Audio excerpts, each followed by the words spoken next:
গোলকধাম রহস্য।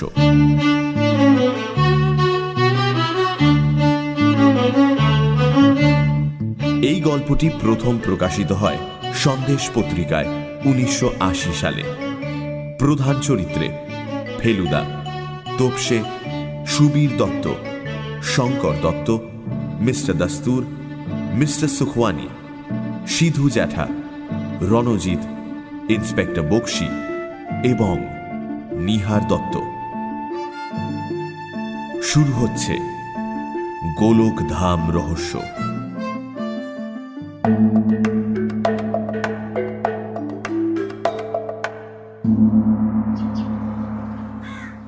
জয়দ্রত কে ছিল?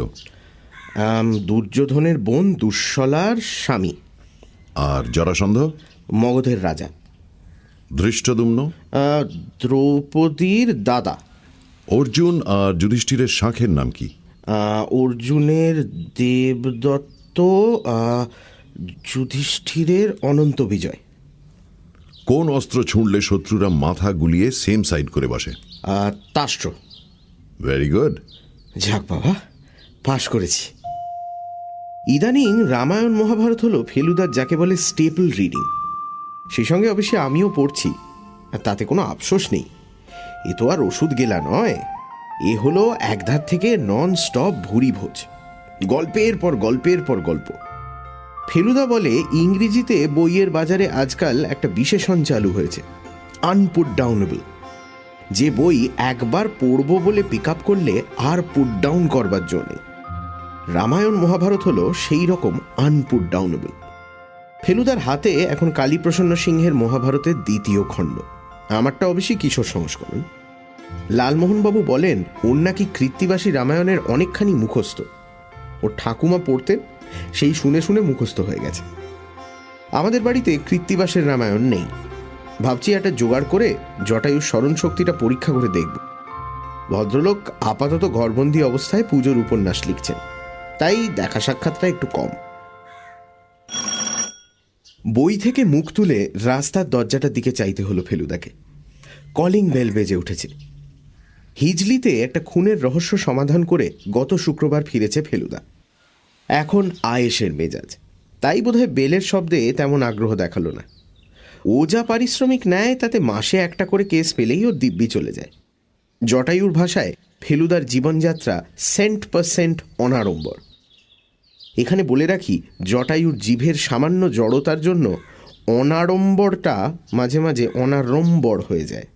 সেটা শোধরানোর জন্য ফেলুদা ওকে একটা সেন্টেন্স গড়গড় করে বলা অভ্যেস করতে বলেছিল। সেটা হলো 12 হাঁড়ি রাবড়ি বড় বাড়াবাড়ি। ভদ্রলোক একবার বলতে গিয়েই 4 বার হোঁচট খেয়ে গেলেন। ফেলুদা বলে, নতুন চরিত্র যখন আসবে তখন গোড়াতেই তার একটা মোটামুটি বর্ণনা দিয়ে রাখবি। তুই না দিলে পাঠক নিজেই একটা চেহারা কল্পনা করে নেবে। তারপর হয়তো দেখবে যে তোর বর্ণনার সঙ্গে তার কল্পনার অনেক তফাৎ। তাই বলছি।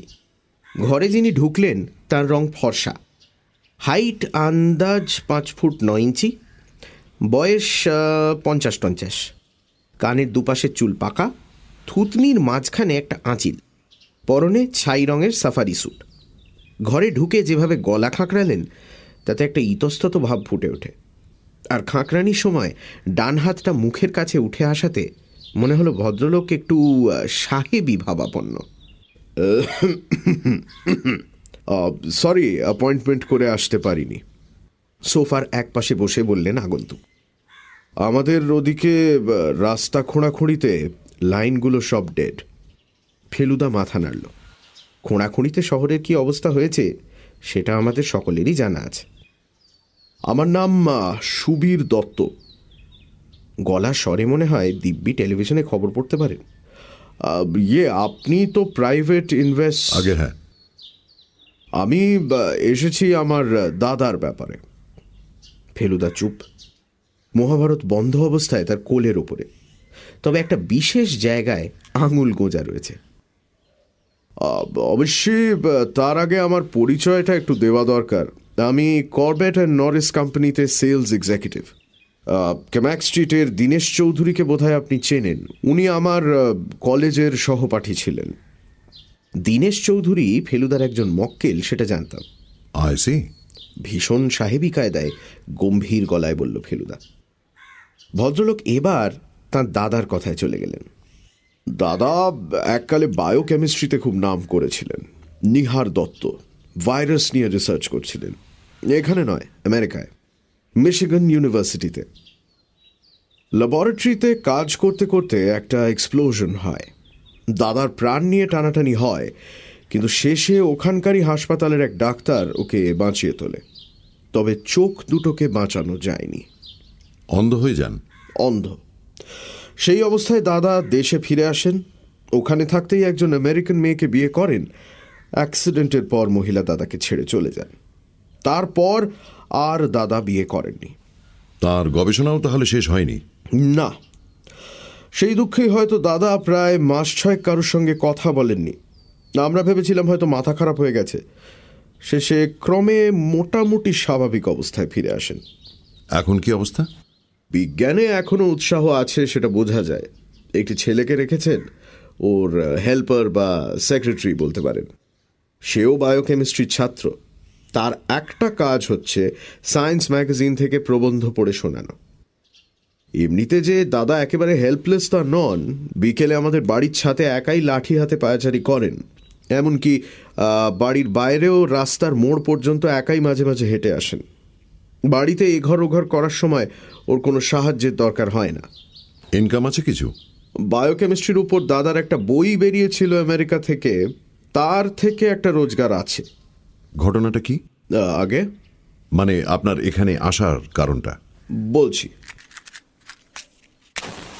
পকেট থেকে একটা চুরুট বের করে ধরিয়ে নিয়ে ধোঁয়া ছেড়ে বললেন সুবীর দত্ত,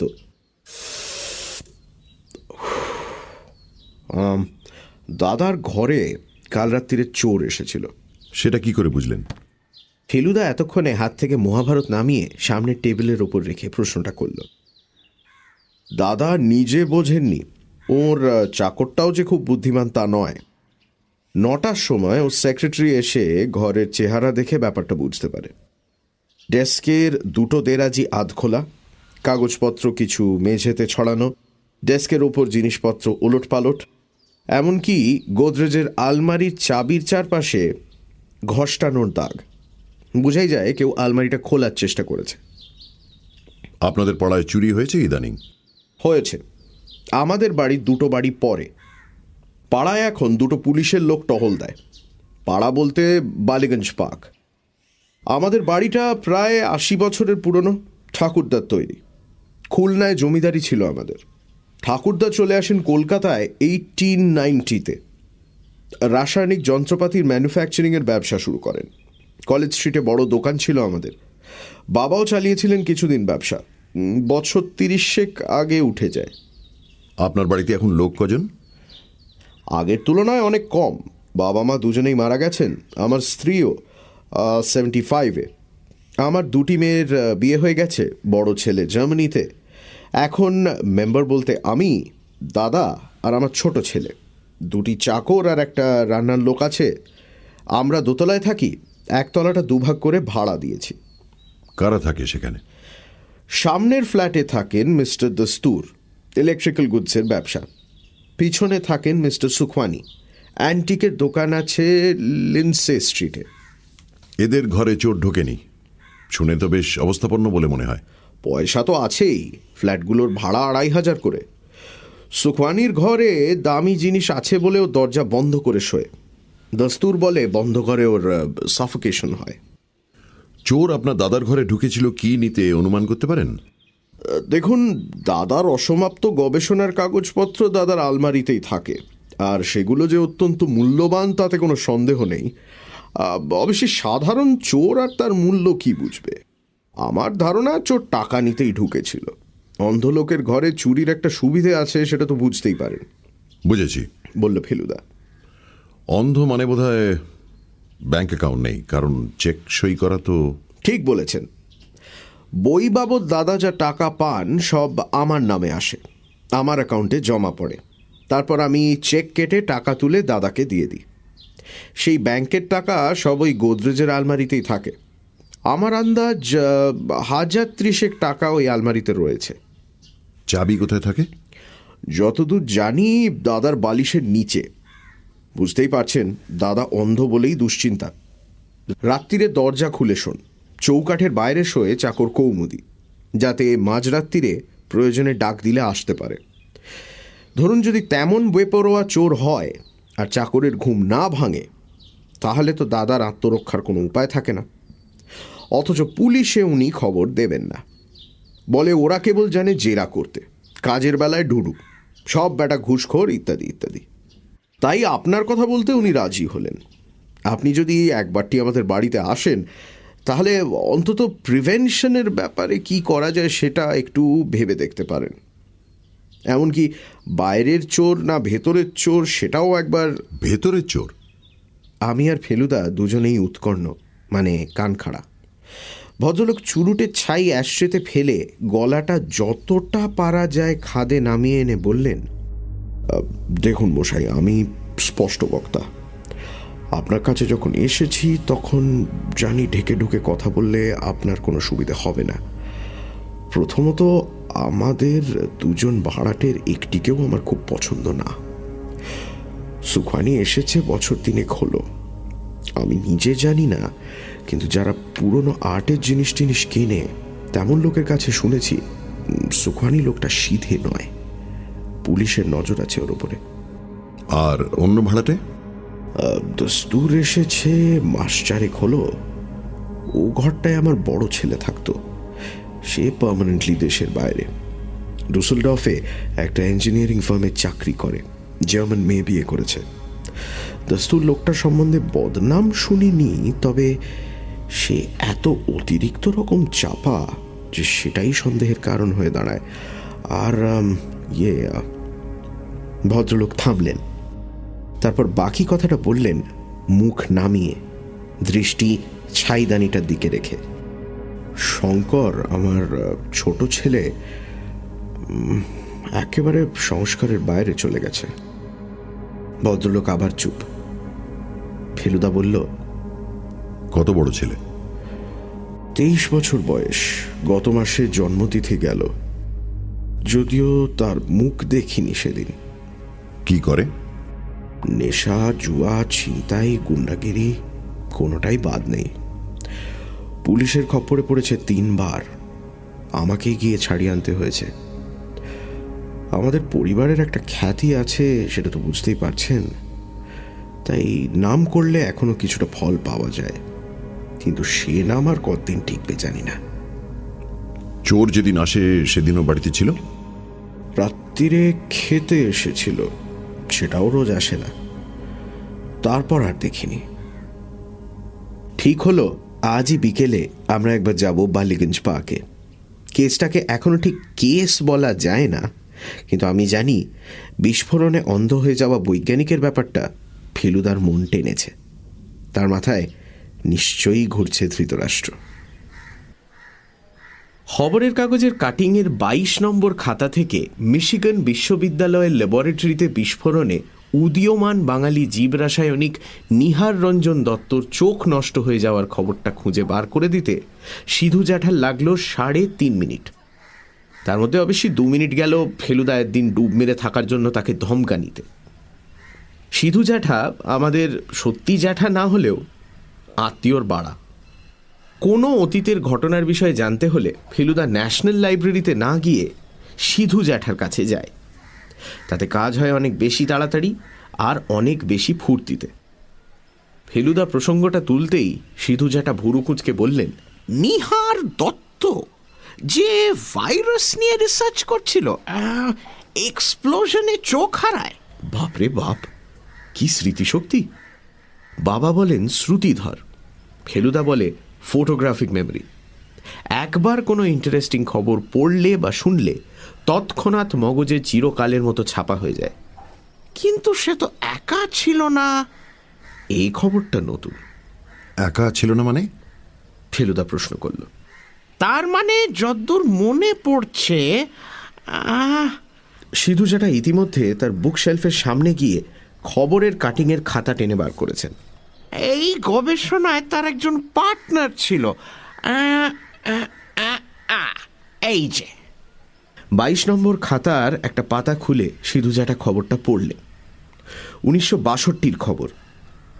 তাতে জানা গেল যে নিহার দত্তর গবেষণার ব্যাপারে তার সঙ্গে কাজ করেছিলেন আরেকটি বাঙালি বায়োকেমিস্ট, নাম সুপ্রকাশ চৌধুরী। অ্যাক্সিডেন্টে চৌধুরীর কোনো ক্ষতি হয়নি, কারণ সে ছিল ঘরের অন্যদিকে। এই চৌধুরীর জন্যই নাকি নিহার দত্ত নিশ্চিত মৃত্যুর হাত থেকে রেহাই পেয়েছিলেন, কারণ আগুন নেভানো ও তৎক্ষণাৎ নিহার দত্তকে হাসপাতালে পাঠানোর ব্যবস্থাটা চৌধুরী করেন। এই চৌধুরী এখন? তা জানি না, বললেন সিধু জ্যাঠা। সে খবর আমার কাছে পাবে না। এদের জীবনে উল্লেখযোগ্য কিছু ঘটলে সেটা যদি খবরের কাগজে স্থান পায় তবেই সেটা আমার নজরে আসে। আমি যেচে কারুর খবর নিই না। কি দরকার? আমার খবর কজন নেয় যে ওদের খবর আমি নেব? তবে এটা ঠিক যে এই চৌধুরী যদি বিজ্ঞানের জগতে সাড়া জাগানো কিছু একটা করত, তাহলে সে খবর আমি নিশ্চয়ই পেতাম। সাতের এক বালিগঞ্জ পার্কের বাড়িতে যে বয়সের ছাপ পড়েছে সেটা আর বলে দিতে হয় না। এটাও ঠিক যে বাড়ির মালিকের যদি সে ছাপ ঢাকবার ক্ষমতা থাকতো তাহলে ঢাকা পড়তো নিশ্চয়ই। তার মানে বোঝা যাচ্ছে যে দত্ত পরিবারের অবস্থা এখন খুব একটা ভালো নয়। বাগানটা বোধহয় বাড়ির পিছন দিকে। সামনে একটা গোল ঘাসের চাকতির ওপর একটা অকেজো ফোয়ারা। সেই গোলের দুপাশ দিয়ে নুড়ি বিছানো রাস্তা চলে গেছে গাড়ি বারান্দার দিকে।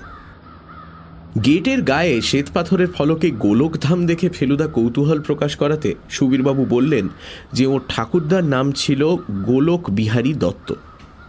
বাড়িটা তিনিই তৈরি করেছিলেন। গোলকধাম যে এককালে দারুণ বাড়ি ছিল সেটা এখনো দেখলে বোঝা যায়। গাড়ি বারান্দা থেকে 3 ধাপ সিঁড়ি উঠে শ্বেতপাথরের বাঁধানো ল্যান্ডিংয়ের বাঁ দিক দিয়ে শ্বেতপাথরের সিঁড়ি দোতলায় উঠে গেছে। সামনে একটা দরজা দিয়ে ভেতরে করিডোর দেখা যাচ্ছে। তার ডান দিকে নাকি পরপর 2টো ফ্ল্যাট, বাঁ দিকে একটা প্রকাণ্ড হলঘর যেটা দত্তরা ভাড়া দেননি। এই ঘরে নাকি এককালে অনেক খানা পিনা গান বাজনা হয়েছে। হলঘরের ঠিক ওপরেই হলো দোতলার বৈঠকখানা। আমরা সেখানেই গিয়ে বসলাম। মাথার ওপর কাপড়ে মোড়া চিরকালের মতো অকেজো ঝাড়লণ্ঠন। তার যে কত ডালপালা তার ঠিক নেই। একদিকে দেয়ালে গিল্ট করা ফ্রেমে বিশাল আয়না। সুবীরবাবু বললেন সেটা বেলজিয়াম থেকে আনানো। মেঝেতে পুরু গালিচার এখানে ওখানে খুবলে গিয়ে দাবার ছকের মতো সাদা কালো শ্বেতপাথরের মেঝেটা বেরিয়ে পড়েছে। সুবীরবাবু সুইচ টিপে একটা স্ট্যান্ডার্ড ল্যাম্প জ্বালিয়ে দিতে ঘরের অন্ধকার খানিকটা দূর হলো। আমরা সোফায় বসতে যাব এমন সময় বাইরের করিডোর থেকে একটা শব্দ পাওয়া গেল। লাঠি আর চটি মেশানো শব্দ। শব্দটা চৌকাঠের বাইরে এসে মুহূর্তের জন্য থামল, আর তারপরেই লাঠির মালিকের প্রবেশ। সেই সঙ্গে আমরা 3 জনেই দণ্ডায়মান। অচেনা গলার আওয়াজ পেলাম। এরা এলেন বুঝি? গম্ভীর গলা, 6 ফুট লম্বা চেহারার সঙ্গে সম্পূর্ণ মানানসই।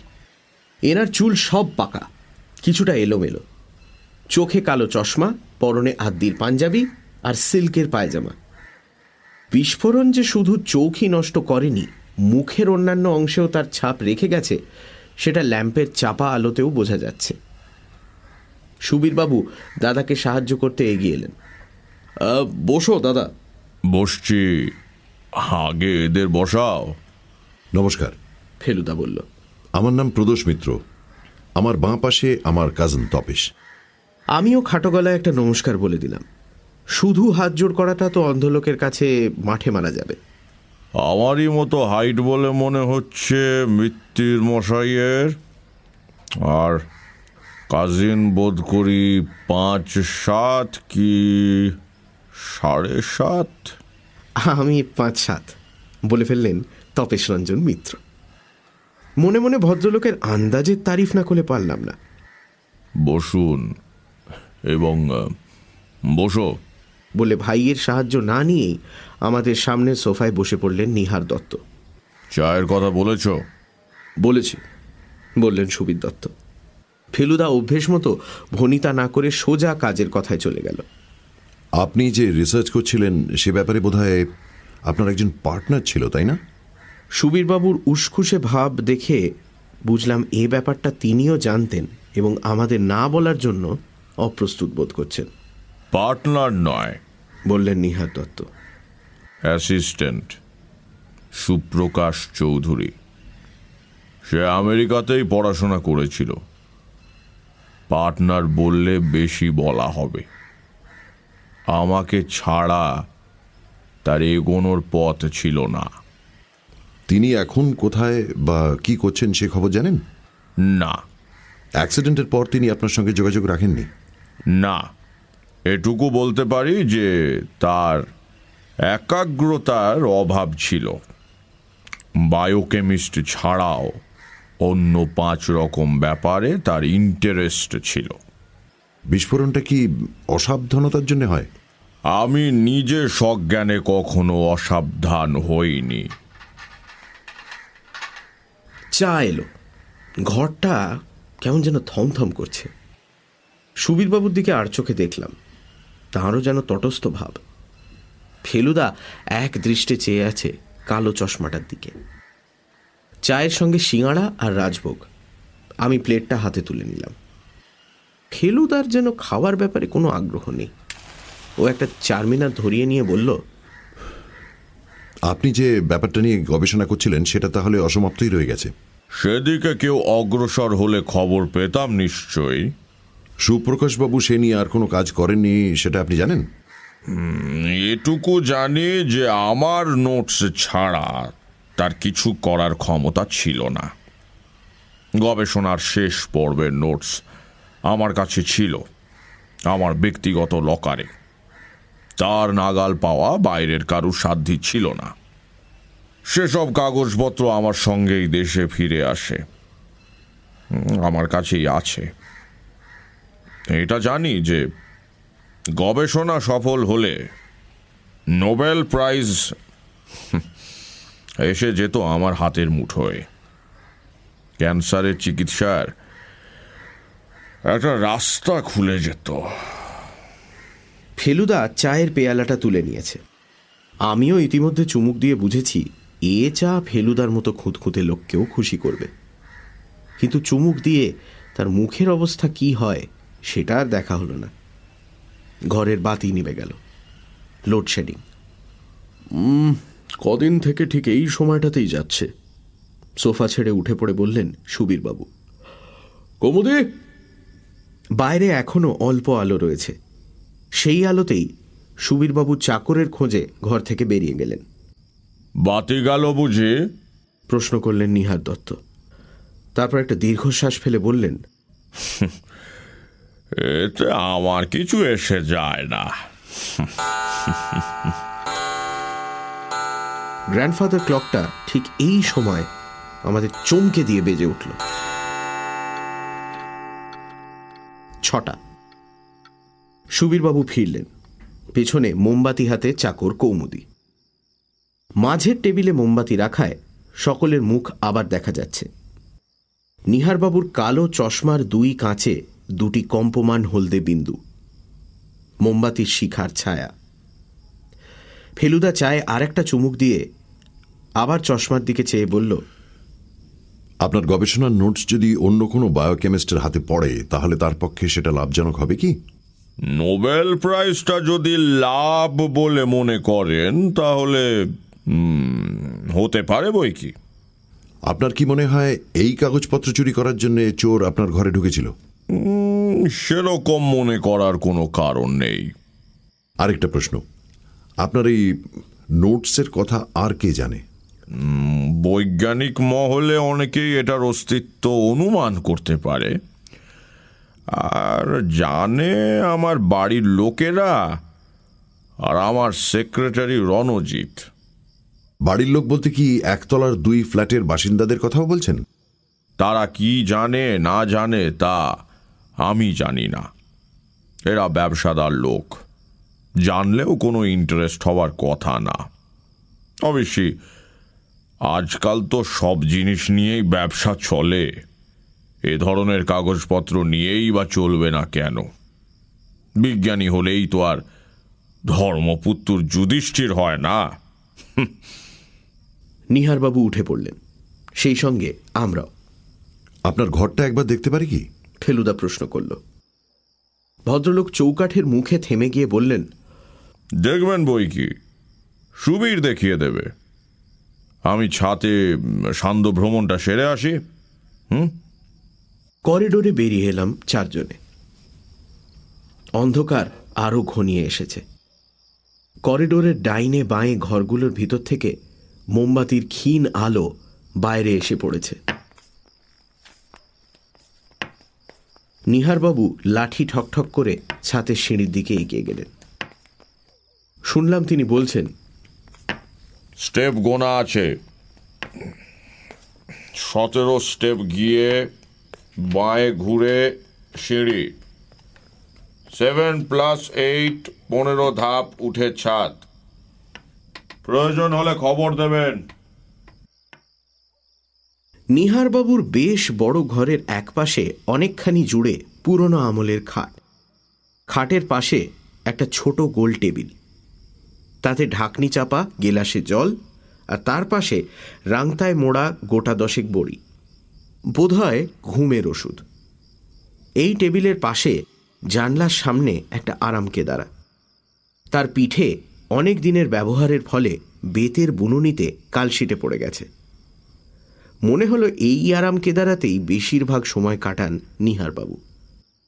এছাড়া আছে একটা কাজের টেবিল, যার উপর এখন একটা মোমবাতি টিমটিম করছে, একটা স্টিলের চেয়ার, টেবিলের ওপর লেখার সরঞ্জাম, চিঠির র্যাক, একটা পুরনো টাইপরাইটার আর এক তাড়া বৈজ্ঞানিক পত্রিকা। এই টেবিলের পাশেই দরজার ঠিক বাঁয়ে রয়েছে গোদরেজের আলমারিটা। ঘরে ঢুকেই একবার চারিদিকে চোখ বুলিয়ে নিয়ে ফেলুদা তার মিনি টর্চ দিয়ে আলমারির চাবির গর্তটা ভালো করে দেখে বলল, খোলার চেষ্টার অভাব হয়নি, গর্তের চারপাশে দাগ। তারপর এগিয়ে গিয়ে বেডসাইড টেবিল থেকে বড়ির পাতাটা তুলে নিয়ে বলল, সনেরিল। বুঝেছিলাম নিহারবাবু বেশ কড়া ওষুধ খান, না হলে ঘুম ভেঙে যাওয়ার কথা। তারপর চৌকাঠের বাইরে দাঁড়ানো চাকর কৌমুদির দিকে ফিরে বলল, তোমার ঘুম ভাঙল না? তুমি কিরকম পাহারা দাও বাবুকে? কৌমুদির মাথা হেঁট হয়ে গেল। সুবীরবাবু বললেন, ও বেজায় ঘুম কাতুরে, এমনিতেই 3 বার না ডাকলে ওঠে না। বাইরে থেকে পায়ের আওয়াজ পেয়েছিলাম আগেই। এবার একটি বছর 30 ভদ্রলোক ঘরে এসে ঢুকলেন। রোগা, চোখে চশমা, চুল কোঁকড়া।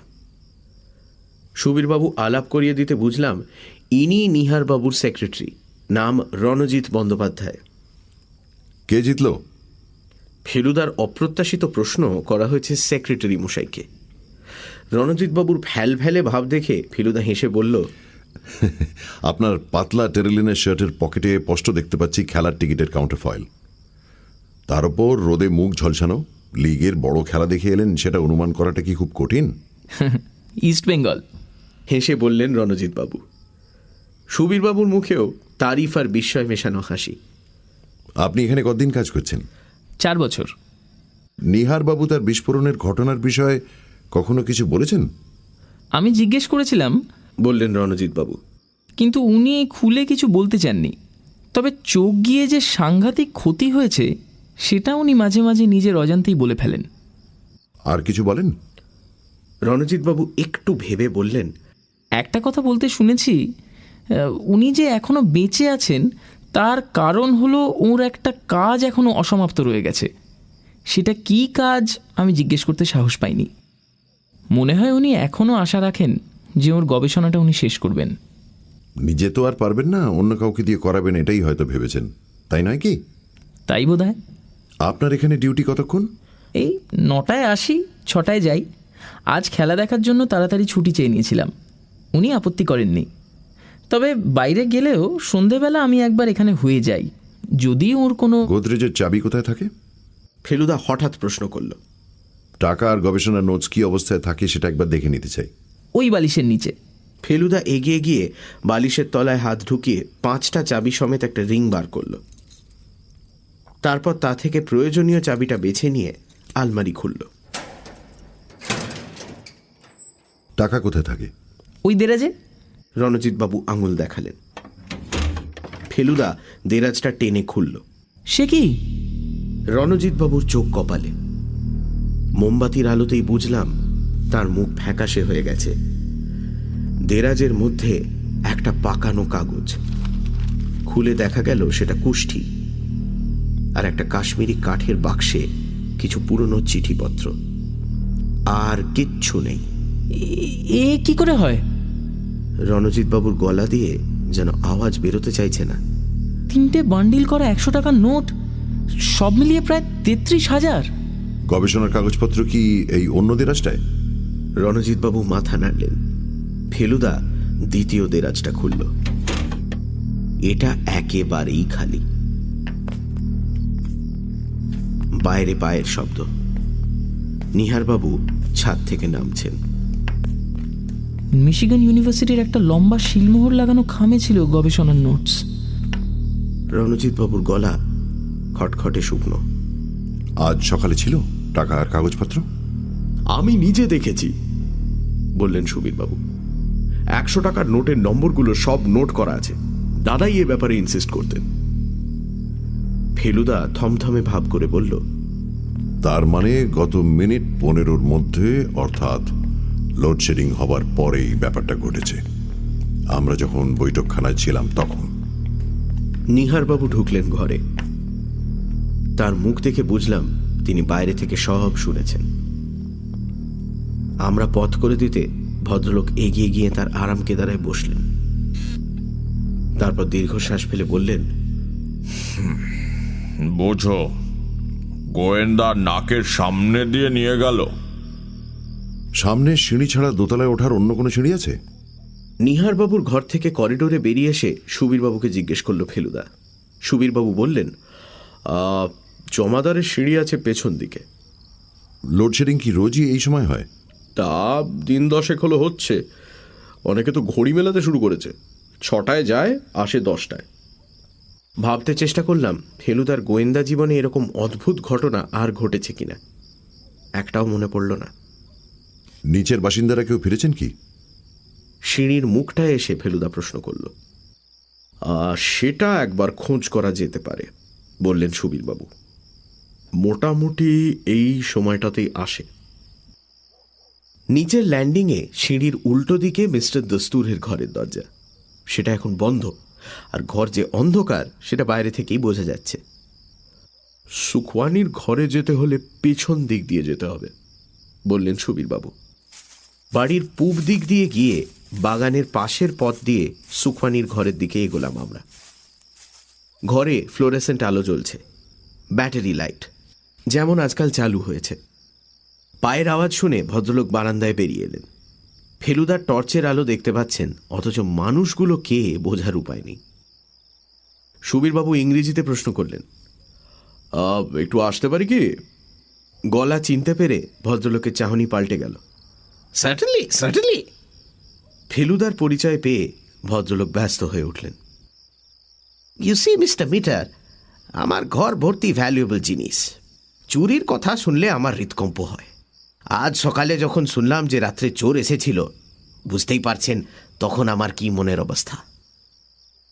সত্যি এত দামি জিনিস যে একটা ঘরে থাকতে পারে সে আমার ধারণাই ছিল না। তাণ্ডব মূর্তি, ভৈরব মূর্তি, বুদ্ধ মূর্তি ইত্যাদি পাথর, পেতল আর ব্রঞ্জের স্ট্যাচুয়েটের সংখ্যাই অন্তত গোটা 30। তাছাড়া ছবি, বই, পুরনো ম্যাপ, নানান রকম পাত্র, ঢাল তলোয়ার, পিগদান, গড়গড়া, আতরদান, এসব তো আছেই। ফেলুদা পরে বলেছিল, টাকা থাকলে অন্তত বই আর প্রিন্টগুলো সব কিনে ফেলতাম রে তোপসে।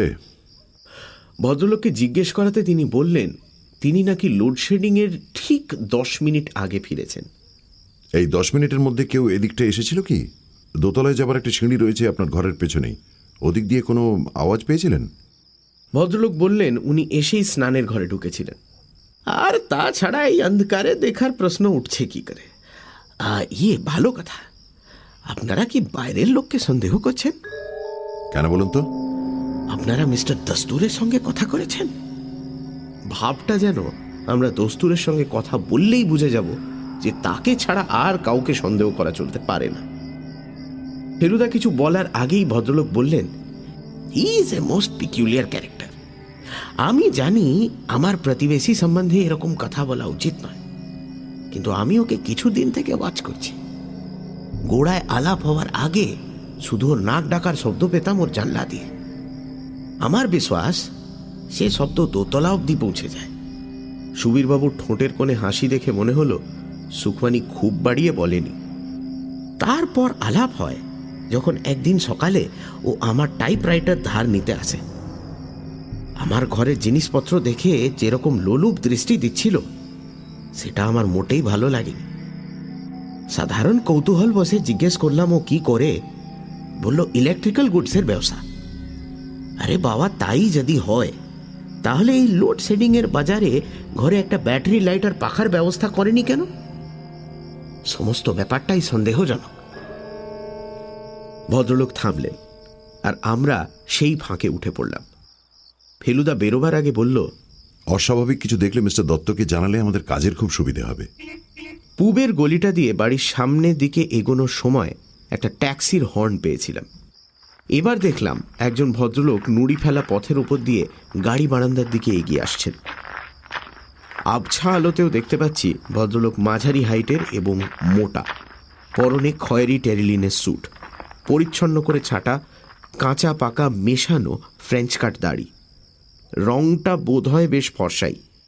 হাতে ব্রিফকেসটা দেখে নতুন বলে মনে হয়। ভদ্রলোক আমাদের দিকে ফিরতেই সুবীরবাবু তাকে গুড ইভিনিং জানালেন। তাতে উনি কেমন যেন থতমতো খেয়ে গেলেন। বুঝলাম এ বাড়িতে কারুর মুখ থেকে গুড মর্নিং গুড ইভিনিং শুনতে অভ্যস্ত নন।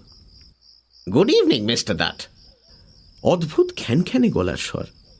কথাটা বলেই চলে যাচ্ছিলেন ভদ্রলোক, ফেলুদা চাপা ফিসফিসে গলায় সুবীরবাবুকে বললেন, ওকে থামান। সুবীরবাবু তৎক্ষণাৎ আদেশ পালন করলেন, মিস্টার দস্তুর। দস্তুর থামলেন।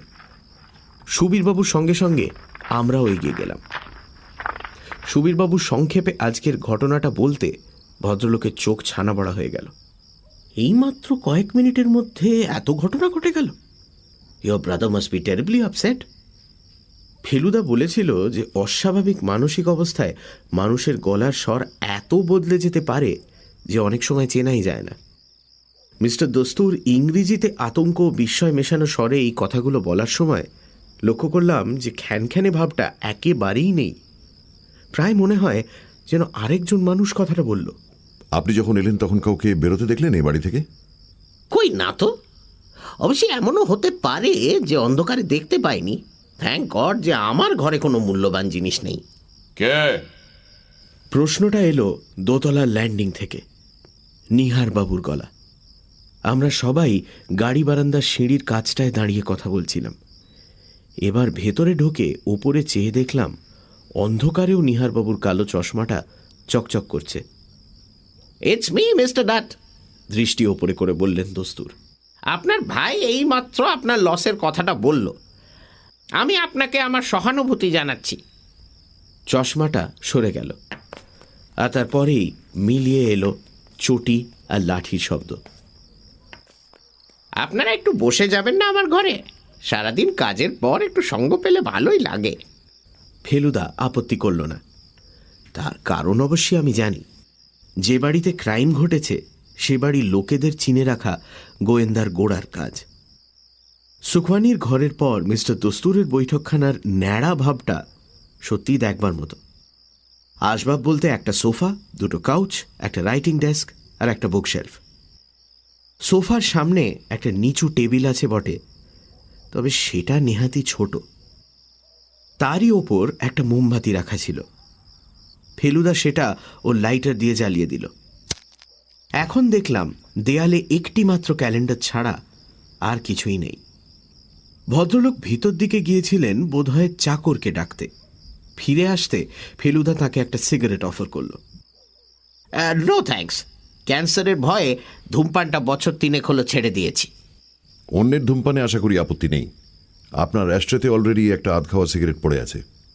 ফেলুদা টুকরোটা তুলে নিয়ে বলল, আমারই ব্র্যান্ড। চারমিনানের টুকরো আমিও দূর থেকেই চিনতে পারি। দস্তুর বলল, অনেকবার ভেবেছি সুখওয়ানির মতো আমিও আলো পাখার একটা ব্যবস্থা করে নিই।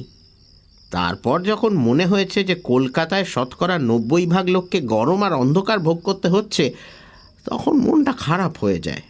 সেই কারণে আমিও আপনার তো ইলেকট্রিক্যাল গুডসের ব্যবসা। ইলেকট্রিক্যাল সুখমানি যে বলছিলেন, সুখওয়ানি ওই রকমই, ইলেকট্রিক্যাল না, ইলেকট্রনিক্স। বছর খানেক হলো শুরু করেছি। আপনি নিজেই? না, আমার এক বন্ধুর সঙ্গে পার্টনারশিপ। আমি বম্বের লোক, তবে অনেক দিন দেশের বাইরে। জার্মানিতে একটা কম্পিউটার ম্যানুফ্যাকচারিং ফার্মে কাজ করতাম। বন্ধু কলকাতা থেকে লিখলো এখানে চলে আসতে, পয়সা ওর আর আমি জোগাচ্ছি অভিজ্ঞতা। কবে এলেন কলকাতায়? গত নভেম্বরে। বন্ধুর বাড়িতে ছিলাম মাস তিনেক, এই ফ্ল্যাটের খবরটা পেয়ে এখানে চলে আসে। চাকর কোল্ড ড্রিঙ্কস নিয়ে এলো, থামস আপ। মিস্টার দস্তুর ফেলুদার পরিচয় আগেই পেয়েছেন। এবার গলাটা নামিয়ে বললেন, মিস্টার মিটা, আমার ঘরে মূল্যবান জিনিস নেই ঠিকই, কিন্তু একটা কথা আপনাকে না বলে পারছি না। আমার প্রতিবেশীটি কিন্তু খুব সিধে লোক নন। তার ঘরে নানান রকম গোপন কারবার চলে, গর্হিত ব্যাপার। আপনি জানলেন কি করে? আমার স্নানের ঘর আর ওর স্নানের ঘর লাগোয়া, দুটোর মাঝখানে একটা বন্ধ দরজা আছে। সে দরজায় কান লাগালে মাঝে মাঝে ওর শোয়ার ঘর থেকে কথাবার্তা শোনা যায়। ফেলুদা গলা খাঁকড়িয়ে বলল, এইভাবে কান লাগানোও একটা গর্হিত ব্যাপার নয় কি? মিস্টার দস্তুর একটু অপ্রস্তুত না হয়ে বললেন, সেটা করতাম না। যখন দেখলাম যে আমার চিঠি ভুল করে ওর হাতে পড়লে ও জল দিয়ে খাম খুলে তারপর আবার আঠা দিয়ে সেঁটে ফেরত দেয়, তখন একটা পাল্টা দুষ্টুমি করার লোভ সামলাতে পারলাম না। আমি নির্ঝঞ্ঝাট মানুষ, কিন্তু উনি যদি আমার পিছনে লাগেন তাহলে আমিও ওকে ছাড়বো না, এই বলে দিলাম। কোল্ড ড্রিঙ্কসের জন্য ধন্যবাদ জানিয়ে আমরা উঠে পড়লাম। গেটের কাছে এসে ফেলুদা দারোয়ানকে জিজ্ঞেস করল গত আধ ঘন্টার মধ্যে কাউকে ঢুকতে বা বেরোতে দেখেছে কিনা। সে বলল সুখওয়ানি আর দস্তুরকে ছাড়া কাউকে দেখেনি। এটা আশ্চর্য না। 7-1 বালিগঞ্জ পার্কের কম্পাউন্ড ওয়াল রয়েছে বাড়ির 4 দিক ঘিরে। পিছন দিকের একটা বাড়ি নাকি খালি পড়ে আছে আজ কয়েক মাস যাবৎ। জোয়ান চোর হলে পাঁচিল টপকে আসায় কোনো অসুবিধে নেই, যদিও আমাদের সকলেরই মন বলছে এ কাজ বাড়ির লোকেই করেছে। কিন্তু সেই সঙ্গে আবার বলছে ভেতরের লোকই যে বাইরের লোককে দিয়ে কাজটা করায়নি, তারই বা বিশ্বাস কি? আমাদের গাড়ি নেই। সুবীরবাবু বলেছিলেন তার গাড়িতে আমাদের বাড়ি পৌঁছে দেওয়ার কথা, কিন্তু ফেলুদা বলল হেঁটে গিয়ে ট্যাক্সি পেতে কোনো অসুবিধা হবে না। পুলিশে একটা খবর দিলে ভালো করতেন কিন্তু। ফেলুদার এ প্রস্তাবটা আমার কাছে একেবারেই অপ্রত্যাশিত। সুবীরবাবুও বেশ একটু অবাক হলেন, বললেন, কেন বলছেন বলুন তো? পুলিশ সম্বন্ধে আপনার দাদার ধারণা যাই হোক না কেন, পলাতক চোর ধরার যেসব উপায় পুলিশের কাছে আছে, কোনো প্রাইভেট ইনভেস্টিগেটরের তা নেই। বিশেষ করে যখন এতগুলো টাকা, তখন পুলিশকে বলাটা বুদ্ধিমানের কাজ হবে। নোটের নম্বর লেখা আছে বলছেন, কাজটা এমনিতেই অনেকটা সহজ হয়ে যাবে। সুবীরবাবু বললেন, আপনাকে যখন আসতে বলেছি এবং দুর্ঘটনা যখন একটা ঘটেছে, তখন আপনাকে বাদ দেবার কথা আমি ভাবতেই পারি না। পুলিশ আসুক, কিন্তু তার পাশে আপনিও থাকলে শুধু আমি নিশ্চিন্ত হব না, দাদাও হবেন। অবশ্যই সত্যি বলতে কি, চোর যে কে সেটা কারোর সাহায্য ছাড়াই আমি বলতে পারি। আপনার ছেলের কথা বলছেন কি? সুবীরবাবু একটা দীর্ঘশ্বাস ফেলে মাথা নেড়ে সায় দিলেন। এ শঙ্কর ছাড়া আর কেউ হতে পারে না।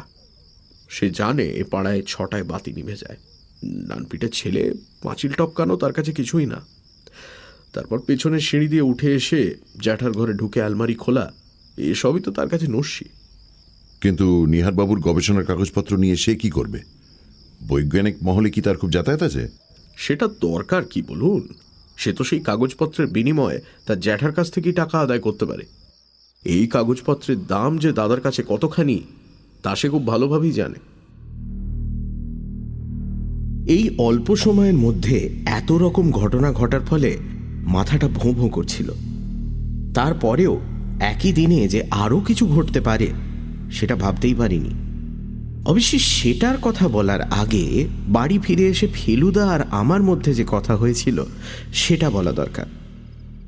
রাত্রে খাবার পরে ফেলুদার ঘরে গিয়ে দেখি সে খাটে চিত হয়ে শুয়ে সিলিংয়ের দিকে চেয়ে পান চিবোচ্ছে আর চারমিনার ফুঁকছে। আমিও গিয়ে খাটে বসলাম। যে প্রশ্নটা গোলকধাম থেকেই মনে খোঁচা দিচ্ছিল সেটা না বলে পারলাম না। তুমি কেসটা ছেড়ে দিতে চাইছিলে কেন ফেলুদা? ফেলুদা পরপর দুটো মোক্ষম রিং ছেড়ে বলল, কারণ আছে রে, কারণ আছে। কারণ তো বললেই তুমি, পালানো চোর ধরা পুলিশের পক্ষে আরো সহজ, বিশেষ করে যদি অনেক টাকা নিয়ে পালায়। সুবীরবাবুর ছেলেই নিয়েছে বলে তোর মনে হয়? আর কে নেবে বলো? বাড়ির লোক নিয়েছে সে তো বোঝাই যাচ্ছে, দস্তুর তো ছিলেনই না। সুখওয়ানি চুরি করে দিব্যি ঘরে বসে থাকবেন, সেটাও যেন কেমন কেমন লাগছে। রণজিৎবাবু এলেন চুরির পরে, আর আছে চাকর বাকর। কিন্তু ধর যদি মক্কেল নিজেই কিছু করে থাকেন? আমি অবাক হয়ে চাইলাম ফেলুদার দিকে। সুবীরবাবু? একটু মাথা ঠান্ডা করে চুরি আবিষ্কারের ঠিক আগের ঘটনাগুলো ভেবে দেখ। আমি চোখ বুজে কল্পনা করলাম আমরা চারজন বৈঠকখানায় বসে আছি। চা এলো, আমরা চা খাচ্ছি। ফেলুদার হাতে কাপ, ঘরের বাতি নিভল। তারপর ধাঁ করে একটা জিনিস মনে পড়ে গিয়ে বুকটা কেঁপে উঠল। লোডশেডিংয়ের সঙ্গে সঙ্গে সুবীরবাবু ঘর থেকে বেরিয়ে গিয়েছিলেন ফেলুদা, চাকরকে ডাকতে। তবে ভেবে দেখ আমার পজিশনটা কি হবে যদি বেরোয় যে সুবীরবাবুই আলমারি খুলেছিলেন। এটা অসম্ভব নয়, এই কারণেই যে ওই একটি লোক সম্বন্ধে আমরা বিশেষ কিছুই জানি না। চাকরের কথা যেটা বলেছেন সেটা অবশ্যই অবিশ্বাস করার কোনো কারণ নেই। কিন্তু ধর যদি শেয়ার বাজারে বা রেসের মাঠে বা জুয়োর আড্ডায় ভদ্রলোকের অনেক টাকা খোয়া গিয়ে থাকে, বাজারে এক গাদা ধার দেনা থাকে, তাহলে তার পক্ষে টাকাটা নেওয়া খুব আশ্চর্য কি? কিন্তু উনি তো নিজেই এলেন তোমার কাছে, উনি তো তোমায় গোয়েন্দা অ্যাপয়েন্ট করলেন। উনি যদি খুব উচ্চ স্তরের ধূর্ত ব্যক্তি হয়ে থাকেন তাহলে নিজের উপর যাতে সন্দেহ না পড়ে তার জন্য ঠিক ওই কাজটাই করা কিছুই আশ্চর্য নয়। এরপর আর কোনো কথা বলা যায় না। ফেলুদা কালী সিংহের মহাভারতটা হাতে নিয়ে রিডিং ল্যাম্পটা জ্বালিয়েছে দেখে আমি খাট থেকে উঠে পড়লাম। বসবার ঘরে আসতেই বাইরে থেকে একটা শব্দ পেলাম। স্কুটার। একটা নয়, একটার বেশি। নির্জন নিস্তব্ধ পাড়াটাকে কাঁপিয়ে যেন আমাদের বাড়ির সামনেই এসে থামল। আর তারপরেই আমাদের দরজায় কলিং বেল বেজে উঠল। দিনকাল ভালো নয়, আর তাছাড়া আমাদের বাড়িতে মাঝে মাঝেই বেটাইমে লোক এলেও স্কুটারে আসে না। আমি দরজার দিকে না গিয়ে আগে ফেলুদার পর্দাটা ফাঁক করে একবার উঁকি দিলাম। ফেলুদা বই রেখে খাট থেকে উঠে পড়েছে, বলল, দাঁড়া। অর্থাৎ তুই খুলিস না, আমি খুলছি। দরজা খুলতেই যিনি প্রবেশ করলেন তিনি যে শয়তানের অবতার সেটা বুঝতে 5 সেকেন্ডও লাগলো না। বসবারও দরকার নেই। ঘরে ঢুকে পিঠ দিয়ে দরজাটা বন্ধ করে ফেলুদার দিকে ঘোলাটে চোখ করে তাকিয়ে কথার চাবুক আছড়াতে শুরু করলেন সুবীর দত্তর ছেলে শঙ্কর দত্ত। শুনুন মশাই, আমার বাবা আমার বিষয়ে কি বলেছেন জানি না, কিন্তু গেস করতে পারি। এইটুকু শুধু বলে দিচ্ছি আপনাকে, আমার পেছনে টিকটিকি লাগিয়ে কারু বাপের সাত দিনে কিছু করে। ঠিক আছে, আপনাকে ওয়ার্নিং দিচ্ছি, আমি একা নই, আমাদের গ্যাং আছে। বেশি ওস্তাদি করলে পস্তাবেন। বাপের নাম ভুলিয়ে ছাড়বো, এই বলে দিলাম। শঙ্কর দত্ত যেরকম নাটকীয়ভাবে ঢুকেছিলেন ঠিক সেইভাবেই বেরিয়ে গেলেন স্পিড ছাড়া শেষ করে। তারপরই আওয়াজ পেলাম 3টে স্কুটার স্টার্ট নিয়ে পাড়া কাঁপিয়ে বেরিয়ে চলে গেল।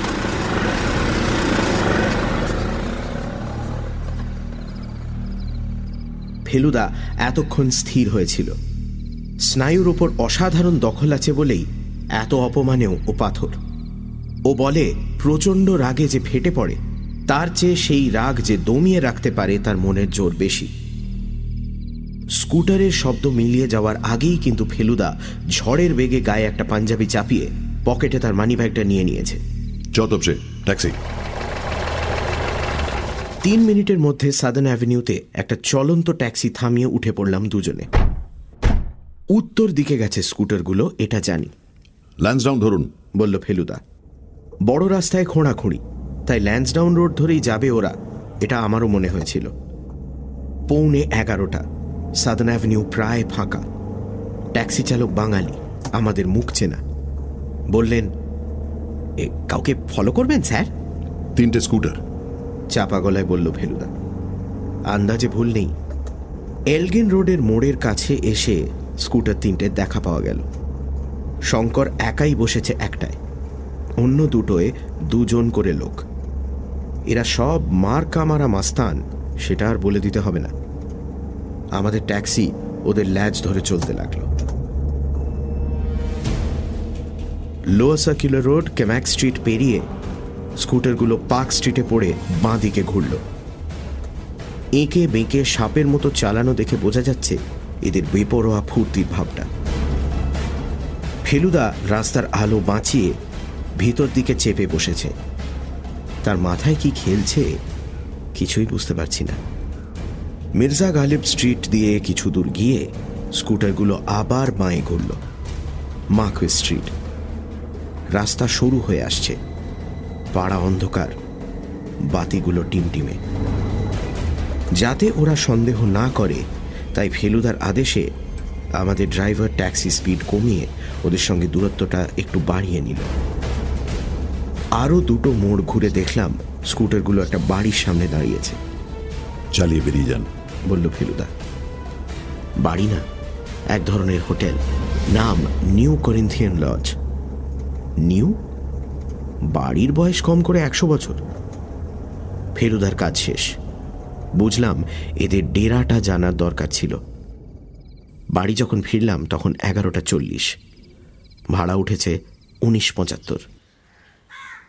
পরদিন ভোরে সিধু জ্যাঠার আবির্ভাবটা একেবারে আনএক্সপেক্টেড। উনি সকালে হাঁটতে বেরোন জানি, কিন্তু সেটা লেকের দিকে। আমাদের বাড়িতে আসার মানেই কোনো একটা বিশেষ কারণ আছে। খাতার ওজন অনেক, তাই এই খবরটা কপি করে এনেছি। সুপ্রকাশ কিনা জানি না, তবে এস চৌধুরী বলে লিখেছে, আর বায়োকেমিস্ট সেটাও লিখেছে। কবেকার খবর? 1971। মেক্সিকোতে একটা ড্রাগ কোম্পানির ওপর পুলিশের হামলায় একটি বাঙালি বায়োকেমিস্ট ধরা পড়ে। নাম এস চৌধুরী। ভেজাল ড্রাগের ব্যবসা চালাচ্ছিল, তার ফলে সব মারাত্মক ব্যাধি দেখা দিয়েছিল। লোকটা জেল হয়, এইটুকুই খবর। আসলে মাথায় ঘুরছে সুপ্রকাশ, তাই এস চৌধুরীর সঙ্গে নামটা ঠিক কানেক্ট করতে পারিনি। অবশ্যই এই সেই একই এস চৌধুরী কিনা। একই, গম্ভীরভাবে বলল ফেলুদা। সিধু জ্যাঠা উঠে পড়লেন। তার আজ চুল কাটার দিন, নাপিতে এসে বসে থাকবে। ফেলুদার পিঠ চাপড়ে আমার কান ধরে একটা মোচড় দিয়ে মালকোঁচাটা একটু ভালো করে গুঁজে নিয়ে রাস্তায় বেরিয়ে পড়লেন। ফেলুদা খাতা খুলে হিজিবিজি লেখা শুরু করেছে দেখে আমি পাশে গিয়ে দাঁড়ালাম। পরপর 3টে প্রশ্ন লেখা রয়েছে খাতায়। 1. চাবির গর্তের ধারে আঁচড়ের বাড়াবাড়ি কেন? 2. কে এর অর্থ কি? 3. অসমাপ্ত কাজটা কি? প্রশ্নগুলো পড়ে সে সম্বন্ধে আমিও খানিকটা না ভেবে পারলাম না। আলমারির চাবির গর্তের চারিধারে আঁচড় কালই ফেলুদার টর্চের আলোয় দেখেছিলাম। এটায় খটকা লাগার একটা কারণ থাকতে পারে। রীতিমতো জোরে ঘষা না লাগলে ইস্পাতের ওপর ওরকম দাগ পড়তে পারে না। নিহারবাবুর ঘুম কি এতই গভীর যে এত ঘষাঘষিতেও ঘুম ভাঙবে না? কে এর ব্যাপারটা প্রথমে বুঝতে পারিনি। তারপর মনে পড়ল যে মিস্টার দস্তুরের গলা শুনে দোতলার ল্যান্ডিং থেকে নিহারবাবু কে বলে উঠেছিলেন। ফেলুদা এই কে প্রশ্নে খটকার কারণ কি দেখল সেটা বুঝতে পারলাম না। অসমাপ্ত কাজের কথাটাও নিহারবাবুই বলেছেন, অন্তত রণজিৎবাবু তাই বলেন। সেটা যে উনি ওর গবেষণার বিষয় বলছিলেন সেটা কি ফেলুদা বিশ্বাস করে না? ফেলুদা আরও কিসব লিখতে যাচ্ছিল, এমন সময় টেলিফোনটা বেজে উঠল। ওর ঘরেই এক্সটেনশন ফোন। বিছানা থেকে হাত বাড়িয়ে টেবিলের ওপর থেকে রিসিভারটা তুলে নিল। হ্যালো। 2-4 বার করে এবং শেষে আমি এক্ষুনি আসছি বলে ফোনটা রেখে ফেলুদা আলনা থেকে শার্ট ও ট্রাউজার সমেত হ্যাঙ্গারটা এক টানে নামিয়ে নিয়ে বলল, তৈরি হয়ে নে, গোলকধামে খুন। আমার বুক ধড়াস। কে খুন হলো? মিস্টার দাস্তুর। বড় রাস্তা থেকে বালিগঞ্জ পার্কে ঢুকতেই দূরে 7-1-এর সামনে দেখলাম পুলিশের ভ্যান আর লোকের জটলা। তাও সাহেবী পাড়া বলে রক্ষে, নইলে ভিড় আরও অনেক বেশি হতো। কলকাতার পুলিশ মহলে ফেলুদা চেনে না এমন লোক নেই। গোলকধামে ঢুকতেই ওকে দেখে ইন্সপেক্টর বক্সি হাসি হাসি মুখে এগিয়ে এসে বললেন, এসে পড়েছেন, গন্ধে গন্ধে হাজির। ফেলুদা ওর এক পেশে হাসিটা হেসে বলল, সুবীরবাবুর সঙ্গে আলাপ হয়েছে সম্প্রতি, ফোন করেছিলেন, তাই চলে এলাম। আপনাদের কাজে কোনো ব্যাঘাত করব না, গ্যারেন্টি দিচ্ছি। খুনটা হলো কিভাবে? মাথায় বাড়ি, একটা নয় 3টে, ঘুমন্ত অবস্থায়। লাশ নিয়ে যাবে এইবার পোস্টমর্টেমের জন্য। ডক্টর সরকার একবার এসে দেখে গেছেন। আন্দাজ রাত 2 থেকে 3টের মধ্যে ব্যাপারটা ঘটে। লোকটা সম্বন্ধে কিছু জানতে পারলেন? খুব গন্ডগোল, সুটকেস গুছোতে শুরু করেছিল, শর্ট খাবার তালে ছিল। টাকা কড়ি গেছে কিছু? মনে তো হয় না। খাটের পাশে টেবিলে ওয়ালেটে 100-3 টাকা রয়েছে। বাড়িতে ক্যাশ বেশি রাখতো বলে মনে হয় না। অথচ ব্যাংকের জমার খাতা, চেক বই এসব কিছু পাওয়া যাচ্ছে না। একটা সোনার ঘড়ি পাওয়া গেছে বালিশের পাশে। এখনও ভালো করে সার্চ করা হয়নি, এবার করব। এ পর্যন্ত যা পাওয়া গেছে তা থেকে লোকটার সঠিক পরিচয় কিচ্ছু পাওয়া যায়নি। সুবীরবাবু মিনিট খানেক হলো এসে পাশে দাঁড়িয়েছেন। মিস্টার বক্সিকে উদ্দেশ্য করে বললেন, সুকওয়ানি বেজায় তম্বি করছে, বলছে তার নাকি একটা জরুরি অ্যাপয়েন্টমেন্ট আছে ডালহাউসিতে। আমি বলেছি জেরা না হওয়া পর্যন্ত ছাড়া যাবে না। ঠিকই বলেছেন, বললেন মিস্টার বক্সি। অফিসে জেরাতে আপনিও বাদ যাবেন না। শেষের কথাটা হালকা হেসে বললেন মিস্টার বক্সি। সুবীরবাবু মাথা নেড়ে বুঝিয়ে দিলেন যে সেটা তিনি জানেন। তবে আমার দাদাকে যত অল্পের ওপর দিয়ে সারতে পারেন ততই ভালো। ন্যাচারালি। ঘরটা একবার দেখতে পারি কি? ফেলুদা জিজ্ঞেস করল। নিশ্চয়। বক্সিও ফেলুদার সঙ্গে সঙ্গে এগিয়ে গেলেন, পেছনে আমি। ঘরে ঢোকার আগে ফেলুদা সুবীরবাবুর দিকে ফিরে বলল, ও ভালো কথা, আপনার ছেলে কাল আমার বাড়িতে এসেছিল। কখন? সুবীরবাবু অবাক। ফেলুদা সংক্ষেপে কাল রাত্রিরের ঘটনাটা বলে বলল, সে কি কাল ফিরেছিল? ফিরে থাকলেও টের পাইনি, বললেন সুবীরবাবু। সকালে উঠে তাকে দেখিনি। যাক, তাহলে আপনার ছেলের ডেরার একটা সন্ধান পাওয়া গেল, বললেন মিস্টার বক্সি। নয়, হোটেলটা মোটেই সুবিধের নয়, 2 রেড হয়ে গেছে ওখানে অলরেডি। কালকের দেখা ঘরের চেহারা আজ একেবারে পাল্টে গেছে। কাল ছিল অন্ধকার, আর আজ পূবের 2টো জানলা দিয়ে ঝলমলে রোদ এসে সোফা আর মেঝের ওপর পড়েছে। আশ্চর্য লাগলো দেখে যে কালকের দেখা চারমিনারের টুকরোটা এখনও অ্যাশট্রেতে পড়ে আছে। ঘরে 2জন পুলিশের লোক রয়েছে, আর পুলিশের ফটোগ্রাফার তার কাজ শেষ করে সরঞ্জাম ব্যাগে পুরছেন। খুনটা অবশ্যই হয়েছে পাশের শোবার ঘরে। ফেলুদা বক্সির সঙ্গে সেই ঘরে গিয়ে ঢুকল। আমি চৌকাঠ অবধি গিয়ে একবার বিছানার দিকে চেয়ে চাদরে ঢাকা লাশটা দেখে নিলাম। একজন পুলিশের লোক খানা তল্লাশি চালিয়ে যাচ্ছে। মেঝেতে একটা খোলা সুটকেসের মধ্যে দেখলাম কিছু জামা কাপড় ভাঁজ করে রাখা রয়েছে। তার পাশে মাটিতে দাঁড় করানো রয়েছে গতকাল দস্তুরের হাতে দেখা নতুন ব্রিফকেসটা। আমি আরও মিনিট 3 বসবার ঘরে কাগজপত্র দেখে কাটিয়ে দিলাম। কোনো কিছুতেই হাত দেওয়া চলবে না, এটা আমি জানি। তার উপর 2টো পুলিশে আমার দিকে ড্যাব ড্যাব করে চেয়ে আছে। যাদব সে। ফেলুদা বেরিয়ে এসেছে শোবার ঘর থেকে। আপনি আছেন কিছুক্ষণ? বক্সি প্রশ্ন করল। একবার বড় কর্তার সঙ্গে দেখা করে যাব, বলল ফেলুদা। ইন্টারেস্টিং কিছু পেলে বলবেন। সুবীরবাবু দোতলায় অপেক্ষা করছিলেন। আমরা তার সঙ্গে নিহারবাবুর ঘরে গিয়ে হাজির হলাম। ভদ্রলোক তার আরাম কেদারায় চিত হয়ে শুয়ে আছেন। চোখে কালো চশমা, হাতের লাঠি পাশে খাটের ওপর শোয়ানো। একদিন লাঠিটা ভদ্রলোকের হাতে দেখেছি, তাই সেটার মাথা যে রূপো দিয়ে বাঁধানো সেটা বুঝতে পারিনি। মাথার নকশার মধ্যে খোদাই করা GBD দেখে বুঝলাম লাঠিটা ছিল নিহারবাবুর ঠাকুরদা গোলক বিহারী দত্তর। আমরা এসেছি সে খবরটা দেওয়াতে নিহারবাবু কাত করা ঘাটটাকে একটু সোজা করে বললেন, শব্দ পেয়েছি, পায়ের শব্দ। শব্দ আর স্পর্শ, এই 2 নিয়েই তো কাটিয়ে দিলাম 20 বছর। আর স্মৃতি, কি হতে পারত, কি হলো না, লোকে বলে দুর্ভাগ্য। আর আমি তো জানি এটা ভাগ্য টাগ্য কিছু নয়। আপনি সেদিন জিজ্ঞেস করলেন বিস্ফোরণটা অসাবধানতার জন্য হয়েছিল কিনা। আজ আপনাকে বলছি মিস্টার মিত্তির, সমস্ত ব্যাপারটা করা হয়েছিল আমার শ্রম পণ্ড করার জন্য। ঈর্ষা যে মানুষকে কত নিচে নামাতে পারে সেটা আপনি গোয়েন্দা হয়ে নিশ্চয়ই বোঝেন। ভদ্রলোক একটু থামলেন। ফেলুদা বলল, তার মানে আপনার ধারণা সুপ্রকাশ চৌধুরী বিস্ফোরণের জন্য দায়ী? বাঙালি যে বাঙালির সবচেয়ে বড় শত্রু সেটা আপনি মানেন কি? ফেলুদা এক দৃষ্টে চেয়ে আছে কালো চশমার দিকে। নিহারবাবুও যেন উত্তরের অপেক্ষা করছেন। ফেলুদা বলল, আপনি এখন যে কথাটা যেভাবে আমাদের বলছেন সেটা এর আগে কাউকে বলেছেন কি?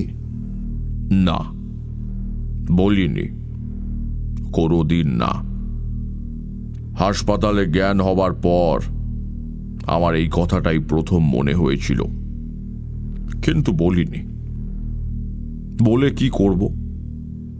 আমার সর্বনাশ যা হবার তা তো হয়েই গেছে। যে এটার জন্য দায়ী তার শাস্তি হলে তো আর আমি দৃষ্টি ফিরে পাবো না, বা আমার গবেষণাও শেষ করতে পারবো না। কিন্তু আপনাকে চিরকালের মতো অসহায় করে চৌধুরীর বা কি লাভ হলো বলুন? সে কি ভেবেছিল যে আপনার কাগজপত্রগুলো হাত করে সেই গবেষণা চালিয়ে নিয়ে নাম কিনবে? নিশ্চয়ই তাই, তবে তার সে ধারণা ভুল। আমি তো বলেইছি আপনাকে, আমাকে ছাড়া এগোনোর পথ ছিল না তার। আমরা দুজনেই খাটে বসেছি। ফেলুদাকে দেখে বুঝতে পারছি সে গভীরভাবে চিন্তা করছে। রণজিৎবাবু ইতিমধ্যে ঘরে এসে টেবিলটার পাশে দাঁড়িয়েছিলেন। সুবীরবাবু কোনো কাজে বাইরে গেছেন। ফেলুদা বলল, টাকার কথা জানি না, সেটা হয়তো পুলিশের পক্ষে উদ্ধার করা আরো সহজ, কিন্তু আপনার এত মূল্যবান কাগজপত্র আমি এ বাড়িতে উপস্থিত থাকতে চুরি হয়ে গেল, এটা আমি কিছুতেই মানতে পারছি না। ওগুলো উদ্ধার করার আপ্রাণ চেষ্টা আমি চালিয়ে যাব। আপনি যা ইচ্ছা তাই করতে পারেন। আমরা আর বেশিক্ষণ থাকলাম না। পুলিশ তাদের কাজ চালিয়ে যাচ্ছে। বক্সি ফেলুদাকে বলে দিলেন যে তাদের জেরা আর খানাতল্লাশির কি ফল হয় সেটা ফোনে জানিয়ে দেবেন। আর নিউ করিন্থিয়ান লজের খবরটাও জানাতে ভুলবেন না, বলে দিল ফেলুদা। আমরা বাড়ি ফিরেছি 10:30টায়। তখন থেকে শুরু করে দুপুরে খাওয়ার আগে পর্যন্ত ফেলুদা পায়াচারি করে, থেমে, শুয়ে, বসে, চোখ খুলে, চোখ বুজে, ভ্রুকুটি করে, মাথা নেড়ে, বিড়বিড় করে, মাঝে মাঝে ছোট বড় মাঝারি দীর্ঘশ্বাস ফেলে বুঝিয়ে দিচ্ছিল যে তার মনের মধ্যে নানা রকম প্রশ্ন, সন্দেহ, খটকা, দ্বন্দ্ব ইত্যাদির হুটোপাটি চলছে। একবার হঠাৎ আমার দিকে চেয়ে প্রশ্ন করল, গোলকধামের একতলার প্ল্যানটা তোর মোটামুটি মনে পড়ছে? আমি একটু ভেবে বললাম, মোটামুটি। সুখমণির ঘর থেকে দস্তুরের ঘর কিভাবে যাওয়া যায় বলতো? আমি আবার একটু ভাবলাম, তারপর বললাম, যদ্দূর মনে পড়ছে দুটো ফ্ল্যাটের পাশ দিয়ে বাড়ির ভেতরে যে বারান্দাটা গেছে তার মাঝখানে একটা দরজা রয়েছে, আর সে দরজাটা বোধহয় বন্ধ থাকে। সেটা খোলা থাকলে সেই বারান্দা দিয়েই সোজা এক ফ্ল্যাট থেকে আরেক ফ্ল্যাটে যাওয়া যেত। ঠিক বলেছিস। তার মানে সুখমানিকে যদি দস্তুরের ফ্ল্যাটে আসতে হয় তাহলে বাগান ঘুরে বাড়ি আর কম্পাউন্ড ওয়ালের মধ্যের গলি দিয়ে একেবারে সামনে এসে সদর দরজা দিয়ে ঢুকতে হয়। কিন্তু সামনের কোল্যাপসিবল গেট কি মাঝরাত্রিরে খোলা থাকবে? নিশ্চয়ই না। তারপর আবার পায়াচারি শুরু করে বলতে লাগলো, X Y Z, X Y Z. X হলো গবেষণার কাগজ, ওয়াই হলো টাকা, আর জেড হলো খুন। এখন কথা হচ্ছে, এক্স ওয়াই জেড কি একই সূত্রে গাঁথা না তিনটে আলাদা? আমি এক ফাঁকে বলে ফেললাম, ফেলুদা, আমার কিন্তু মনে হচ্ছে যে সুপ্রকাশ চৌধুরী দস্তুর সেজে নিহারবাবুর বাড়িতে ভাড়াটে হয়ে এসেছিলেন। আশ্চর্য হয়ে গেলাম দেখে যে ফেলুদা মোটেই আমার কথাটা উড়িয়ে দিল না, বরং আমার পিঠে দুটো চাপড় মেরে বলল, যদিও এই ধারণাটা আমার মাথায় আগেই এসেছে, তবুও বলতেই হয় আজকাল তোর চিন্তায় মাঝে মাঝে বেশ ঝিলিক দিচ্ছে। কিন্তু দস্তুর যদি সুপ্রকাশ হয় তাহলে মনে করা যেতে পারে যে গবেষণা নোটসের লোভেই ওখানে আস্তানা নিয়েছিল। এখন প্রশ্ন হচ্ছে, সেই যদি খামটা চুরি করে থাকে তাহলে সেটা গেল কোথায়? আর তার পক্ষে নিজে চুরি করাটা সম্ভবই বা হয় কি করে? সে তো দোতলায় কোনোদিন যায়নি। আমার সত্যি মাথা খুলে গেছে। ব্যাপারটা তো জলের মতো সোজা। বললাম, উনি যাবেন কেন? ধরো যদি ওর সঙ্গে শঙ্কর দত্ত সর হয়ে থাকে, শঙ্করই এই কাগজটা চুরি করে ওকে এনে দিয়েছে আর তার জন্য কিছু টাকাও পেয়ে গেছে। এক্সেলেন্ট, বলল ফেলুদা। একদিনে বলা যায় তুই আমার উপযুক্ত অ্যাসিস্ট্যান্ট হলি। কিন্তু এতে তো খুনের রহস্যের সমাধান হচ্ছে না। ধরো যদি রণজিৎবাবু বুঝে থাকেন যে দস্তুর আসলে সুপ্রকাশ। রণজিৎবাবু তো নিহারবাবুর সব ব্যাপারই জানেন, আর সেই সঙ্গে নিহারবাবুকে দারুণ ভক্তিও করেন।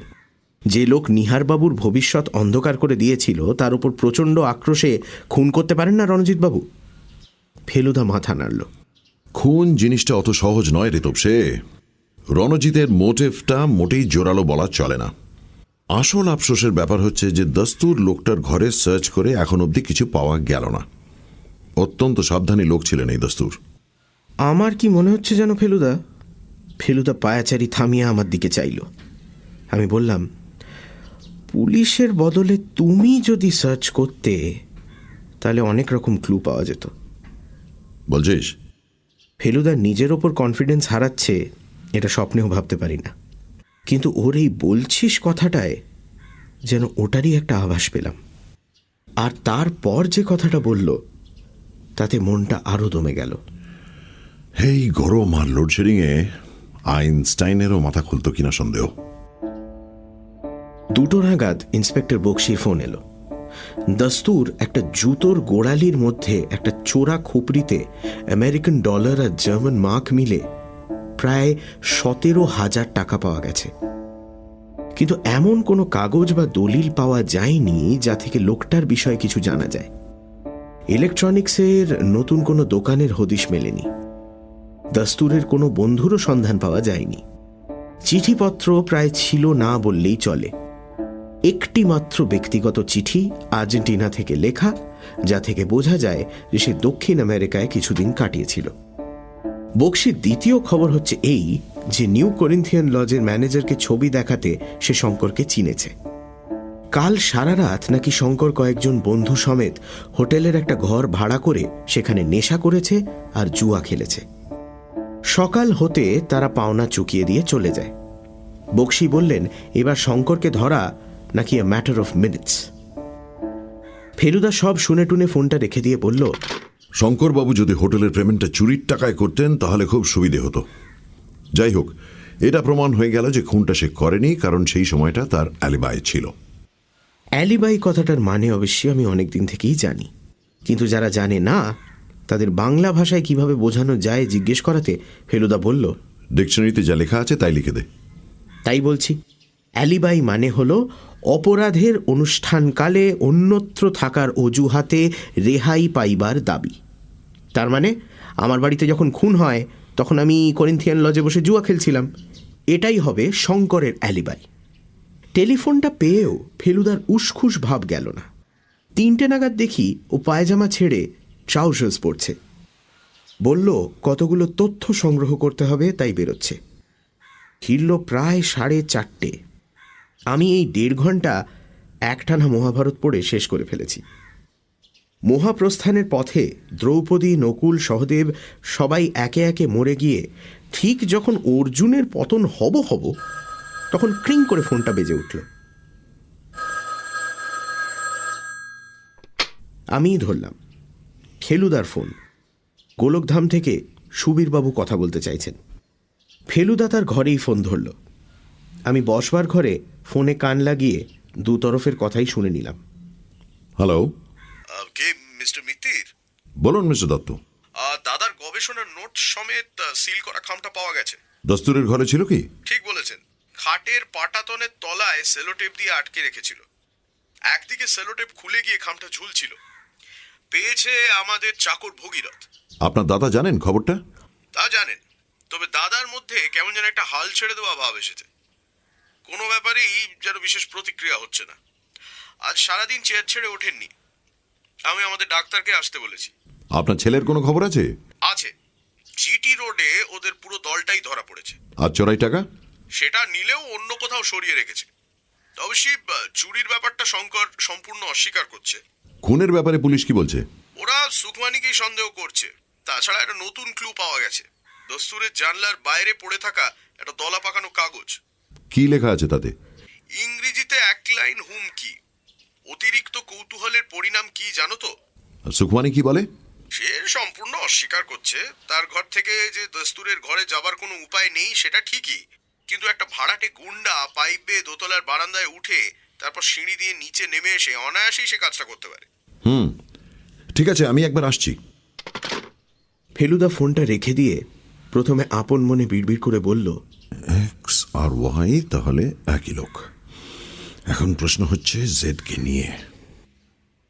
তারপর আমার দিকে ফিরে বলল, ডেস্টিনেশন গোলকধাম। তৈরি হয়ে নে তপসে। আপনি চললেন নাকি? গোলকধামের গেট দিয়ে ঢুকে দেখি রণজিৎবাবু আসছেন। বাইরে পুলিশ দেখে বুঝেছি বাড়িটার উপর নজর রাখা হয়েছে। আগে হ্যাঁ, বললেন রণজিৎবাবু। নিহারবাবু বললেন আজ আর আমাকে প্রয়োজন হবে না। উনি আছেন কেমন? ডাক্তার এসেছিলেন, বললেন বাড়িতে এতগুলো ঘটনা একসঙ্গে ঘটাতে শক পেয়েছেন, প্রেশারটাও ওঠানামা করছে। কথা বলছেন কি? হ্যাঁ হ্যাঁ, তা বলছেন। আশ্বাসে সুরে বললেন রণজিৎবাবু। যে খামটা পাওয়া গেছে দস্তুরের ঘর থেকে সেটা একবার দেখব। আপনার খুব তাড়া না থাকলে আরেকবারটি চলুন ওপরে। আলমারিতে আছে তো ওটা? হ্যাঁ। আপনাকে বেশিক্ষণ ধরে রাখবো না, কথা দিচ্ছি।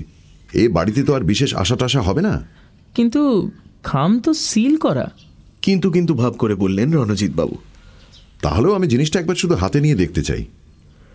রণজিৎবাবু আর আপত্তি করলেন না। আজও বাড়ি অন্ধকার। 10টার আগে আলো আসবে না। এখন বেজেছে মাত্র 6:15। দোতলার বারান্দায় আর ল্যান্ডিংয়ে কেরোসিন ল্যাম্প জ্বললেও আনাচে কানাচে অন্ধকার। রণজিৎবাবু আমাদের বৈঠকখানায় বসিয়ে সুবীরবাবুকে খবর দিতে গেলেন। যাবার আগে বলে গেলেন যে নিহারবাবু যদি খামটা আলমারি থেকে বার করার ব্যাপারে আপত্তি করেন তাহলে কিন্তু সেটা দেখানো সম্ভব হবে না। সেটা বলাই বাহুল্য, বলল ফেলুদা। সুবীরবাবুকে দেখে বেশ ক্লান্ত মনে হলো। বললেন সারাদিন নাকি খবরের কাগজের রিপোর্টারদের ঠেকিয়ে রাখতেই কেটে গেছে। তবে একটা ভালো এই যে দাদার নামটা লোকে ভুলতে বসেছিল, এই সুবাদে আবার মনে পড়ছে। মিনিট খানেকের মধ্যেই রণজিৎবাবু এলেন, হাতে লম্বা সাদা খাম। বললেন, নিহারবাবু আপনার নাম শুনেই বোধহয় আপত্তি করলেন না, এমনিতে কাউকে দেখতে দিতেন না। আশ্চর্য। ফেলুদা খামটা হাতে নিয়ে ল্যাম্পের তলায় এদিক ওদিক ঘুরিয়ে দেখে মন্তব্য করল, আমার চোখে মনে হচ্ছে সাধারণ লম্বা খাম, পেছনে লাল গালার সিল, সামনের দিকে ওপরে বাঁ কোণে ছাপার হরফে লেখা department of biochemistry, university of Michigan, Michigan, USA। এতে যে আশ্চর্যের কি আছে জানি না। সুবীরবাবু আর রণজিৎবাবু বসে আছেন আবছা অন্ধকারে। তাঁদেরও মনের অবস্থা নিশ্চয়ই আমারই মতো। ফেলুদা সোফায় এসে বসল। তার দৃষ্টি তখনও খামটার দিকে। তারপর দুই ভদ্রলোককে সম্পূর্ণ অগ্রাহ্য করে শুধু আমাকেই উদ্দেশ্য করে কথা বলতে শুরু করল। ভাবটা স্কুল মাস্টারের। এই মেজাজে অনেক সময় অনেক বিষয়ে অনেক জ্ঞান দিয়েছে ফেলুদা আমাকে। বুঝেছিস তপসে, আশ্চর্য জিনিস এই ইংরেজি হরফ। বাংলায় সব মিলিয়ে গোটা 10-12 ধাঁচের হরফ আছে, আর ইংরেজিতে আছে কমপক্ষে 1000-2 একটা তদন্তের ব্যাপারে আমাকে এই নিয়ে কিছুটা পড়াশোনা করতে হয়েছিল। হরফের শ্রেণী আছে, জাত আছে, প্রতিটি শ্রেণীর আলাদা নাম আছে। যেমন এই বিশেষ ডিজাইনের হরফের নাম হল গ্যারামন্ড। ফেলুদা খামের উপর ছাপা বিশ্ববিদ্যালয়ের নামের দিকে আঙুল দেখালো, তারপর বলে চলল, এই গ্যারামন্ড টাইপের উদ্ভব 16শ শতাব্দীতে ফ্রান্সে। তারপর ক্রমে এই টাইপ সারা বিশ্বে ছড়িয়ে পড়ে। ইংল্যান্ড, জার্মানি, সুইজারল্যান্ড, আমেরিকা ইত্যাদি দেশে শুধু যে এই টাইপের প্রচলন হয় তা নয়, ক্রমে এই সব দেশের নিজস্ব কারখানায় এই টাইপের ছাঁচ তৈরি করা শুরু হয়। এমনকি সম্প্রতি ভারতবর্ষেও এটা হচ্ছে। মজা এই যে খুব ভালো করে দেখলে দেখা যায় যে এক দেশের গ্যারামন্ডের সঙ্গে অন্য দেশের গ্যারামন্ডের সূক্ষ্ম তফাৎ রয়েছে। কয়েকটা বিশেষ বিশেষ অক্ষরের গড়নে এই তফাৎটা ধরা পড়ে। যেমন এই খামের উপরের হরফটা হওয়া উচিত আমেরিকান গ্যারামন্ড, কিন্তু তা না হয়ে এটা হয়ে গেছে ইন্ডিয়ান গ্যারামন্ড। এমনকি ক্যালকাটা গ্যারামন্ডও বলতে পারিস। ঘরে থমথমে স্তব্ধতা। ফেলুদার দৃষ্টি খাম থেকে চলে গেছে রণজিৎ বাবুর দিকে। লন্ডনে মাদাম তুসো মিউজিয়ামে মোমের তৈরি বিখ্যাত লোকের মূর্তির ছবি দেখেছি। তার সবকিছু অবিকল মানুষের মতো হলেও শুধু কাঁচের চোখগুলো দেখলেই বোঝা যায় যে মানুষটা জ্যান্ত নয়। রণজিৎবাবু জ্যান্ত হলেও তার দৃষ্টিহীন চোখ দুটো দেখাচ্ছে অনেকটা সেই মোমের মূর্তির চোখের মতো। কিছু মনে করবেন না রণজিৎ বাবু, আমি এই খামটা খুলতে বাধ্য হচ্ছি। রণজিৎবাবু তার ডান হাতটা তুলে একটা বাধা দেওয়ার ভঙ্গির মাঝপথে থেমে গেলেন। একটা তীক্ষ্ণ শব্দের সঙ্গে ফেলুদার দু আঙুলের এক টানে খামের পাশটা ছিঁড়ে গেল। তারপর সেই দু আঙুলেরই আরেকটা টানে খামের ভিতর থেকে বেরিয়ে এলো এক তাড়া ফুলস্ক্যাপ কাগজ, রুল টানা ফুলস্ক্যাপ। তাতে শুধু রুলই আছে, লেখা নেই, অর্থাৎ যাকে বলে ব্ল্যাঙ্ক পেপার। কাঁচের চোখ এখন বন্ধ, মাথা হেঁট, দু হাতের কনুই হাঁটুর উপর, হাতের তেলোয় মুখ ঢাকা। রণজিৎ বাবু, ফেলুদার গলা গম্ভীর। আপনি গতকাল সকালে এসে যে চোর আসার ইঙ্গিত করেছিলেন সেটা একেবারে ধাপ্পা, তাই না? রণজিৎবাবুর মুখ দিয়ে উত্তরের বদলে শুধু বেরোলো একটা গোঙানির শব্দ। ফেলুদা বলে চলল, আসলে রাত্রিরে চোর এসেছে এমন একটা ধারণা প্রচার করার দরকার ছিল আপনার, কারণ আপনি নিজেই চুরির জন্য তৈরি হচ্ছিলেন এবং সন্দেহটা যাতে আপনার উপর না পড়ে সেদিকটা দেখা দরকার ছিল। আমার বিশ্বাস সকালে চোর আসার ধাপ্পাটা দিয়ে দুপুরের দিকে সুযোগ বুঝে আপনি আলমারি খোলেন এবং খুলে দুটি কাজ সারেন: 33,000 টাকা এবং নিহারবাবুর গবেষণার নোটস হস্তগত করা।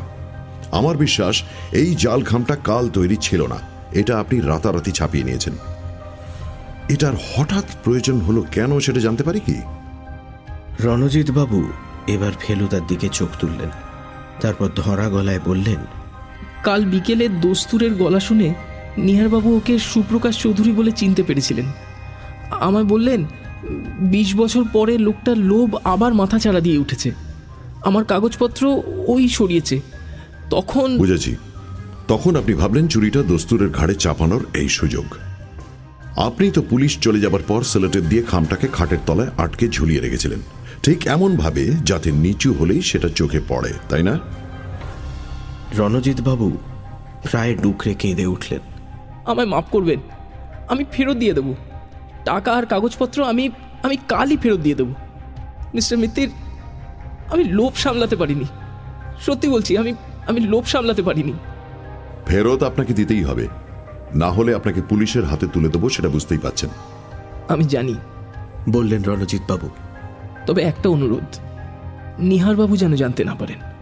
তিনি আমাকে অত্যন্ত স্নেহ করেন, তিনি এই শখ সহ্য করতে পারবেন না। বেশ, তিনি জানবেন না, এটা কথা দিচ্ছি। কিন্তু আপনি এত ভালো ছাত্র হয়ে এটা কি করলেন? রণজিৎবাবু ফ্যাল ফ্যাল করে ফেলুদার দিকে চাইলেন। ফেলুদা বলে চলল, আমি আপনার প্রফেসর বাগচির সঙ্গে দেখা করতে গিয়েছিলাম। আপনার উপর আমার সন্দেহ পড়ে চাবির গর্তের পাশের দাগ দেখে। চোর অত অসাবধানে কাজ করে না, বিশেষত যেখানে ঘরে লোক রয়েছে, দরজার বাইরে চাকর রয়েছে। যাই হোক, আপনার ভবিষ্যৎ কত উজ্জ্বল ছিল সেটা উনি বললেন। পরীক্ষা দিলে আপনি ফার্স্ট ক্লাস পেতেন এ বিশ্বাস তাঁর ছিল। হঠাৎ পড়াশোনা বন্ধ করে সেক্রেটারি চাকরি নেওয়াটা কি শর্টকাটে নোবেল প্রাইজের লোভে? রণজিৎবাবু ভয়ে, লজ্জায়, অনুশোচনায় আর কথাই বলতে পারলেন না। ওর অবস্থা দেখে আমার মতো ফেলুদারও যে মায়া হচ্ছিল সেটা ওর পরের কথা থেকেই বুঝলাম। আপনি এবার বাড়ি যেতে চান, যেতে পারেন। কালকের জন্য আর অপেক্ষা করব না আমরা। আপনি আজই আসল কাগজপত্র আর টাকা নিয়ে চলে আসুন। একটু অপেক্ষা করুন, আপনার সঙ্গে যাতে পুলিশ থাকে তার ব্যবস্থা করে দিচ্ছি। এতগুলো টাকা নিয়ে যাতায়াত করাটা মোটেই বুদ্ধিমানের কাজ হবে না। সুবোধ বালকের মতো মাথা নাড়লেন রণজিৎ ব্যানার্জি।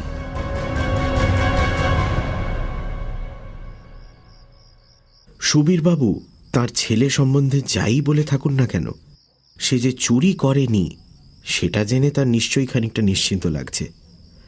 অন্তত তার চেহারা দেখে আর গলার স্বরে তাই মনে হলো। বললেন,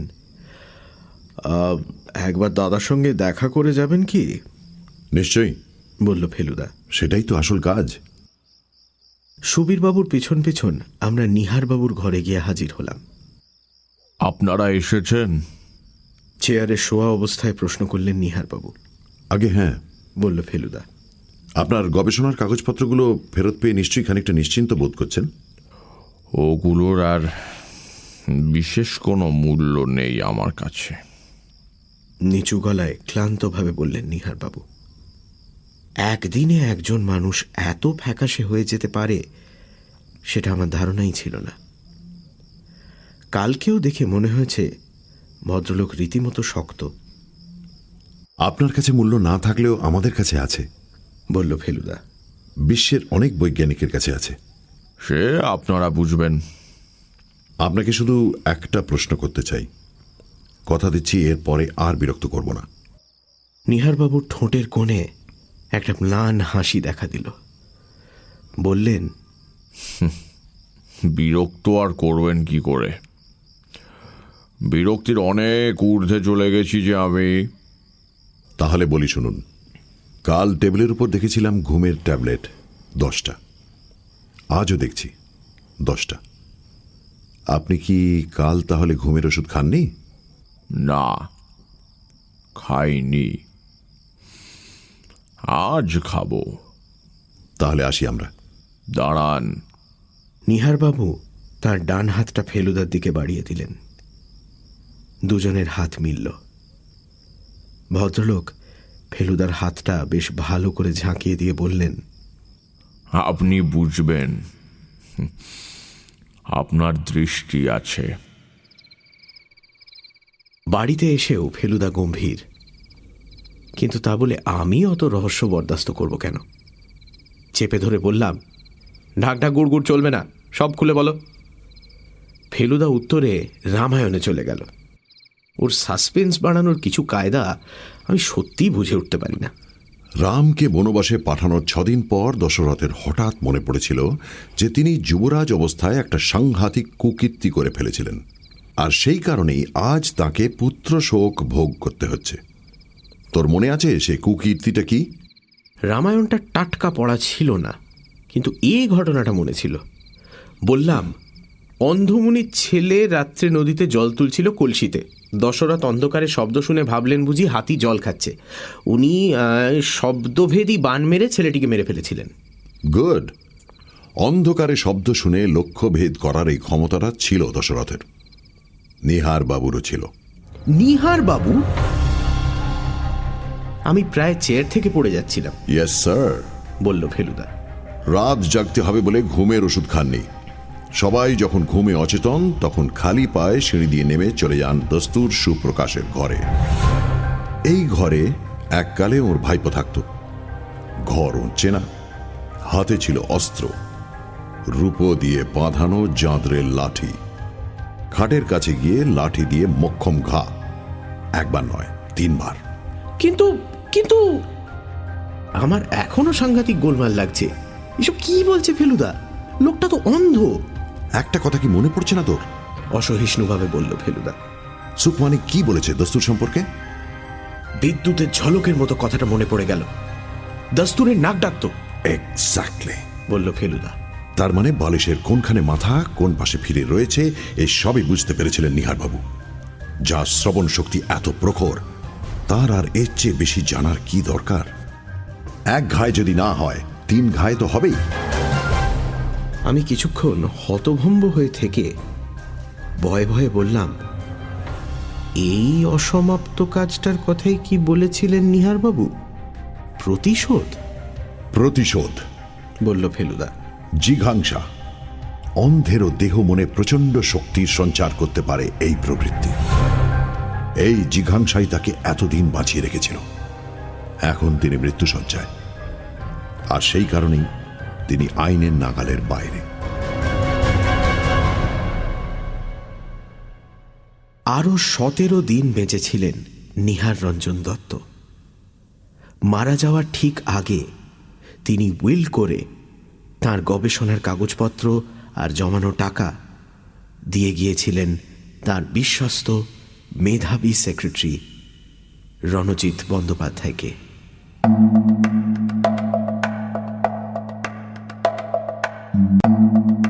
শুনলেন গোলক ধাম রহস্য।